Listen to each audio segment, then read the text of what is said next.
சுதந்திரம் பெற்று 22 ஆண்டுகளுக்கு பின்னரே விண்வெளி ஆய்வு மையமான இஸ்ரோ தொடங்கப்பட்டது. எனினும் குறுகிய காலகட்டத்தில் வளர்ந்த நாடுகளுக்கு போட்டியாக விண்வெளித்துறையில் குறிப்பிடத்தக்க வளர்ச்சியை இந்தியா எட்டுவதற்கு இஸ்ரோ உதவி புரிந்துள்ளது. 44 ஆண்டு வரலாற்றில் பல குறிப்பிடத்தக்க விண்வெளி சாதனைகளை படைத்த இஸ்ரோவின் பயணம் பற்றிய சிறப்பு பார்வை இதோ.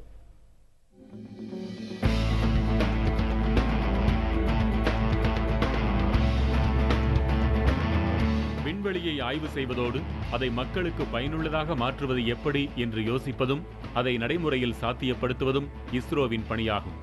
கடந்த 1969ஆம் ஆண்டு தொடக்கப்பட்ட இஸ்ரோ என்றழைக்கப்படும் இந்திய விண்வெளி ஆய்வு மையம் குறுகிய காலத்திலேயே வளர்ந்த நாடுகளுக்கு இணையான வளர்ச்சியை பெற்றது. 1975ஆம் ஆண்டு ரஷ்யாவின் உதவியுடன் ஆரியபட்டா என்ற செயற்கைக்கோளை அனுப்பியது.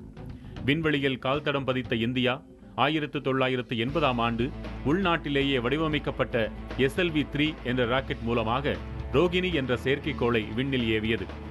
அந்த முயற்சி தோல்வியில் முடிந்தாலும் இஸ்ரோ மையம் அடுத்த கட்டத்திற்கு செல்ல அதுவே அடித்தளமாக அமைந்தது. பின்னர் வெளிநாடுகளின் உதவியோடு சில செயற்கைக்கோள்களை இஸ்ரோ ஏவியது.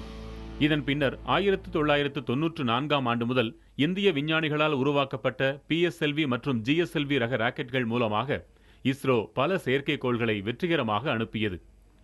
போக்குவரத்து வழித்தடங்களை எளிதாக அறிந்து கொள்வதற்கு உதவும் கார்டோசாட், GSAT, IRNSS உள்ளிட்ட ஏராளமான செயற்கைக்கோள்களையும் இஸ்ரோ வெற்றிகரமாக விண்ணில் ஏவியுள்ளது.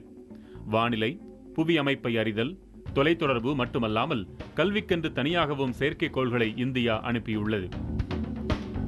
Now we are having a mission to put an orbiter into Mars, that is by 2013 October November. That is our major mission, and then making the GSLV with Indian cryogenics a success.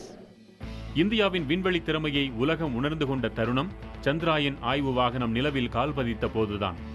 2008ஆம் ஆண்டு அனுப்பப்பட்ட சந்திராயன் நிலவில் இருக்கும் கனிம வளங்கள், தட்பவெப்பநிலை ஆகியவற்றை மட்டும் ஆராயாமல் அங்கு தண்ணீர் இருப்பதற்கான அறிகுறிகள் இருப்பதையும் உலகிற்கு சொன்னது.